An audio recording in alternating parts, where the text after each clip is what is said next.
ಚಿಕ್ಕೋಡಿ ಪುರಸಭೆ ಒಂದು ಮಾದರಿ ಪುರಸಭೆ ಆಗಬೇಕಂತ ನಮ್ಮ ತಲೆಯಾಗಿದೆ. ಈಗಾಗಲೇ ನಾವು ಗುರುವಾರಪೇಟೆದಾಗ 7 ಕೋಟಿ ರೂಪಾಯಿ ಖರ್ಚು ಮಾಡಿ ರಸ್ತೆ ಅಗಲೀಕರಣ ಮಾಡಿ ವಿದ್ಯುತ್ ಕಂಬಗಳನ್ನ ಹಾಕಿದೆವು. ಅದರ ಪ್ರಕಾರ ಇವತ್ತೇನು ಇಲೆಕ್ಷನ್ ಇಲ್ಲ, ಇನ್ನೂ 2 ವರ್ಷದ ಇಲೆಕ್ಷನ್ ಇದೆ ಗಣೇಶ್ ಹುಟ್ಟೇರಿ. ಆದ್ರೆ 2 ವರ್ಷಕ್ಕಿಂತ ಮೊದಲ ನಾವು ಇಲ್ಲಿ ಬಂದ ನಿಮ್ಮ ಸಮಸ್ಯೆ ಏನದಾವ್ ಕೇಳ್ಕೊಂಡ್ ಸಲುವಾಗಿ ನಾವು ಬಂದಿದ್ದೀವಿ. ಈ ವಾರ್ಡ್ನಾಗ ಎಷ್ಟು ಕೊಟ್ಟಿದ್ದೀರಿ? 89 ಲಕ್ಷ ರೂಪಾಯಿ ಕೊಟ್ಟಿದ್ದೆವು ರಸ್ತೆ ಮತ್ತು ಚರಂಡಿ.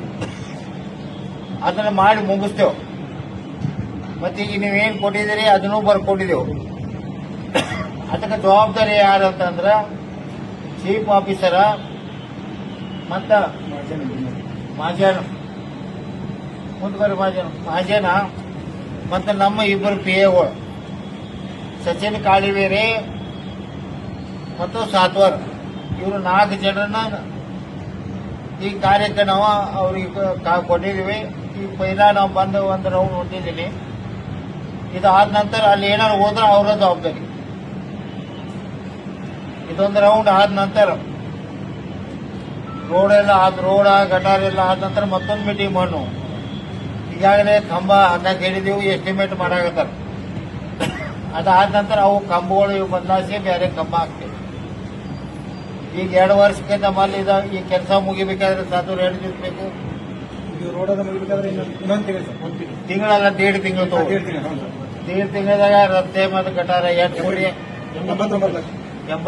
ಲಕ್ಷ ರೂಪಾಯಿ ಎಲ್ಲ ಕೆಲಸ ಮುಗಿಸ್ತೀವಿ. ಯಾಕಂದ್ರೆ ದಾಮೋದರ ಕಾಲನಾಗ ಬಹಳ ದಿವಸದಿಂದ ಕೇಳ್ತೀರಿ ಎಲ್ಲರೂ, ನಮ್ ಗಲ್ಯಾಗ ರಸ್ತೆ ಇಲ್ಲ ಗಟಾರ ಇಲ್ಲ ಅಂತೇಳಿ. ಇವತ್ತು 89 ಕೋಟಿ ಮಂಜೂರು ಮಾಡ್ಕೊಂಡು ಬಂದೆವು. ಟೆಂಡರ್ ಕಟ್ತೀವಿ.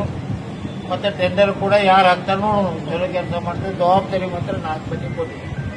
ಇದಾದ ನಂತರ 1.5 ತಿಂಗಳ ನಂತರ ಮತ್ತೊಂದು ಬರೋನು ಮತ್ತೆ ಅವಾಗ ಏನು ಓದಿದ್ರೆ ಮತ್ತೆ ಕೆಲಸ ಮಾಡ್ತೀವಿ.